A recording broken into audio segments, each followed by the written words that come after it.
Bonjour chers parents du 21e siècle et merci de prendre part à cette édition du 28 avril 2021. Eh bien, on poursuit avec cette série qui s'intitule « Connecter un enfant à ses émotions ». Pourquoi? Parce que c'est une des clés essentielles de l'éducation parentale. Nous sommes à notre partie 2. La semaine dernière, on a parlé d'un point vraiment important, de la 5e phase de l'éducation édifiante, qui est d'intégrer les temps morts. Et oui, j'ai expliqué la semaine dernière que les temps morts est une bonne façon de connecter un enfant à ses émotions parce que de connecter un enfant à ses émotions, c'est d'un de ses grands besoins. Il a besoin de connecter avec ses émotions et de les évacuer pour pouvoir redevenir disposé ou pour être disposé à coopérer, à collaborer. Alors, ça fait partie des 5 phases de l'éducation édifiante. Dans les capsules précédentes, eh bien, on a parlé de ces 4 premières phases-là qui aident un enfant à coopérer, à collaborer. Donc, la première phase, c'est tout simplement de formuler sa requête de manière franche et directe. Vous voulez qu'il aille ranger sa chambre, vous voulez qu'il vous aide à faire la vaisselle, alors vous le formulez de manière franche et directe, sans reproche, sans menace. Aimerais-tu aller faire ta chambre, s'il te plaît? Viendrais-tu m'aider à faire la vaisselle, s'il te plaît? Et là, s'il résiste, on passe à l'étape 2. Vous vous arrêtez, vous lui posez des questions. Comment était ta journée? Peut-être qu'il s'est senti trahi par un ami, il s'est senti rejeté par ses compagnons de classe, il s'est senti abandonné, humilié, traité injustement. Peut-être qu'il n'a pas réussi un examen ou un exercice aussi facilement qu'il l'aurait cru et ça l'a déstabilisé. Alors, il a besoin d'en parler et c'est pour ça qu'il résiste.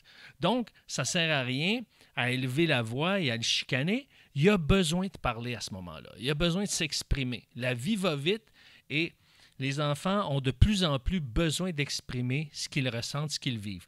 Et rendu à cette étape, c'est possible qu'après s'être libéré, ça lui a fait du bien et là, il est disposé à collaborer, à coopérer. Si ce n'est pas le cas, vous y allez positivement, vous proposez une alternative coopératrice. Ça veut dire quoi ça? Vous allez voir, c'est bien simple. Vous avez une carte dans votre jeu qui est une activité, quelque chose que vous allez vivre avec lui qui va lui faire plaisir. Alors, vous lui dites, j'aimerais que tu viennes m'aider à faire la vaisselle parce que plus vite tu vas le faire, plus vite qu'on va le faire, on veut le faire vite et bien, eh bien ça va nous donner plus de temps pour aller jouer au parc, par exemple. J'aimerais que tu ailles ranger ta chambre tout de suite parce que ça va nous donner plus de temps pour lire des histoires. On va pouvoir en lire 2 au lieu d'en lire une. Alors, c'est une alternative coopératrice pour le stimuler à, justement, s'activer immédiatement à accomplir ce que vous lui demandez. S'il y a de la résistance, vous affirmez votre autorité.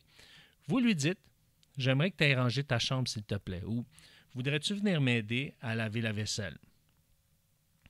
Il résiste. Vous avez déjà fait les 3 autres étapes, les 3 autres phases de l'éducation édifiante. Vous le répétez. Et moi, ce que je vous conseille, c'est que souvent les parents vont élever la voix.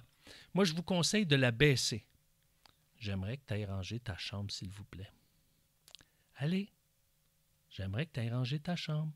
Vous baissez la voix, vous attendez. Il va rouspéter, il va faire des sons, etc. Ne vous laissez pas intimider. Laissez-le rouspéter et laissez-le aller. D'accord? J'en ai parlé dans les capsules précédentes. Et donc, vous pouvez y retourner. Ça, vous allez voir, ça va vous encourager et ça va vous donner des outils, des moyens pour former votre enfant à collaborer progressivement. Paris ne s'est pas bâti un jour, mesdames et messieurs.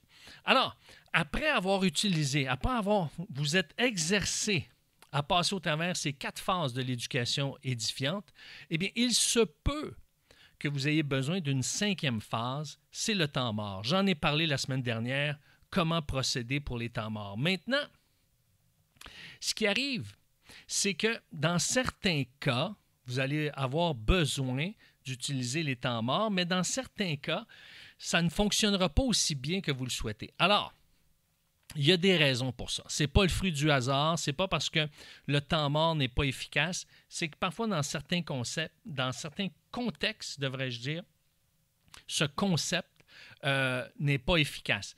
il y a des prérequis, disons, il y a des circonstances qui vont faire que ça ne sera pas aussi puissant, ça ne sera pas aussi efficace. Par exemple, lorsqu'on utilise trop le temps mort ou lorsqu'on ne l'utilise pas suffisamment ou lorsqu'on s'attend à ce que le temps mort, ce soit un temps où est-ce que notre enfant est tranquille, eh bien, ça ne fonctionnera pas. Et dans un autre moment ou dans une autre circonstance, le temps mort ne fonctionnera pas, c'est lorsqu'on s'en sert comme outil de dissuasion ou de punition. C'est clair que là, ça ne fonctionnera pas. Alors, je vais reprendre ces quatre points-là. Trop de temps mort, qu'est-ce qui arrive? Lorsqu'on utilise trop souvent le temps mort, est-ce que c'est possible d'utiliser trop souvent le temps mort? Oui. Est-ce que ça veut dire qu'on ne doit jamais l'utiliser? Mais non, ce n'est pas ce que je dis. Dans quelles circonstances on utilise trop le temps mort? Bien, il est trop utilisé si on n'utilise presque jamais les 4 phases de l'éducation édifiante. En d'autres mots, si on n'utilise que des temps morts, mais on ne passe pas par les 4 premières étapes, donc on saute vite à la 5e étape et on escamote le processus, c'est certain que vous n'aurez pas les résultats escomptés. Parce que les 4 phases de l'éducation édifiante servent justement à aller chercher les besoins, le besoin de l'enfant ou les besoins de l'enfant.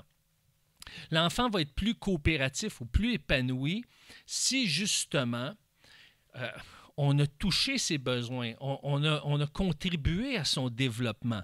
Maintenant, le temps mort sert à un des aspects, évacuer ses émotions, donc connecter avec ses émotions pour évacuer le trop-plein. Maintenant, c'est un des aspects bien importants de connecter un enfant à ses émotions, mais ce n'est pas le seul. Puis, je pourrais comparer ça à de la vitamine C. Notre système, notre organisme a besoin de la vitamine C, mais ce n'est pas le seul supplément qu'il a besoin, du moins ce n'est pas le seul ingrédient que notre corps a besoin. Il a besoin de d'autres suppléments, de d'autres minéraux, de d'autres vitamines, comme la vitamine D par exemple, etc. Donc, on a besoin de fer, on a besoin de plusieurs autres suppléments. Maintenant, même si la vitamine C, c'est excellent, et c'est nécessaire, ça ne veut pas dire qu'on doit donner uniquement de la vitamine C à notre organisme. Alors, c'est la même chose. Si on utilise uniquement les temps morts pour bâtir cet esprit de coopération, ou du moins stimuler cet esprit de coopération, mais là, on passe à côté, on n'aura pas le résultat escompté parce qu'on a besoin des 4 autres phases, des 4 autres piliers. Deuxièmement, si votre enfant ne vit pas suffisamment de temps mort, bien, vous allez avoir des signaux qui vont vous l'indiquer très clairement si votre enfant ne vit pas suffisamment de temps mort. Premièrement, si il ne vous écoute pas, s'il n'arrête pas de faire ce qui vous énerve, par exemple, il saute sur le divan. Je t'ai dit d'arrêter de sauter sur le divan. Arrête de sauter sur le divan. Je te le répète une dernière fois. Alors, s'il ne vous écoute pas comme ça, c'est que peut-être qu'il n'y a pas suffisamment de temps mort. Il n'a pas vécu suffisamment de temps mort. Si vous n'êtes pas pris au sérieux, s'il devient tyrannique. Alors, les temps morts servent à rétablir votre autorité. Donc, n'oubliez pas, ça ne doit pas être une intervention unique. Et le but des temps morts n'est pas de briser la volonté de votre enfant.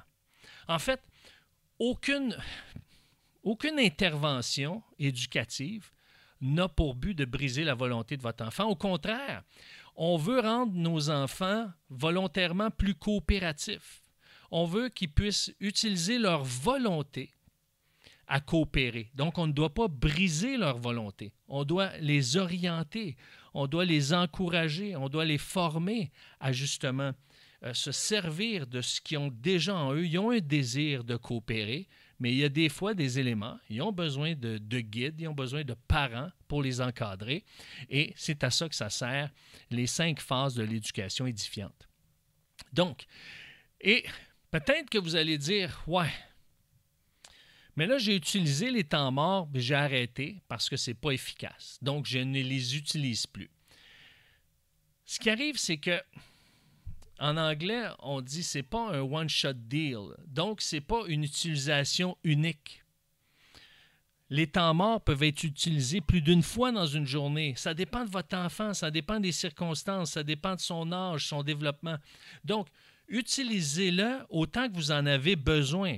Évidemment, utilisez-le toujours comme étant un cinquième élément.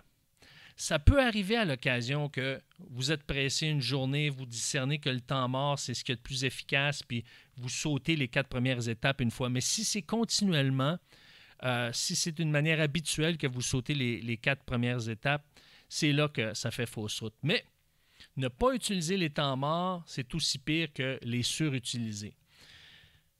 Maintenant, ça se peut que vous ayez besoin de les utiliser plus souvent qu'autrement parce que votre enfant est actif, parce qu'il est dans une phase de vie où est-ce que sa reconnexion avec ses émotions puis l'évacuation de ses émotions est nécessaire et salutaire pour lui, pour votre enfant. C'est possible.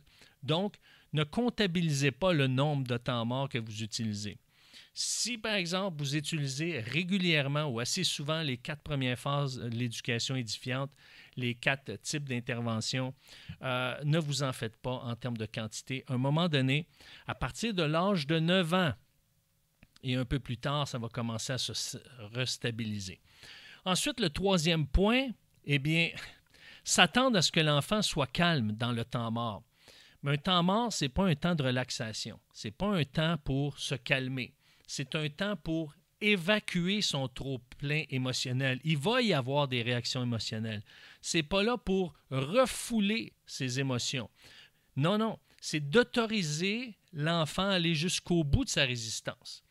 Puis, lorsqu'un enfant ou un préado, ou même des fois un ado vit pleinement un temps mort, il redevient calme. Donc, le calme, ce n'est pas l'objectif du temps mort, c'est le résultat du temps mort.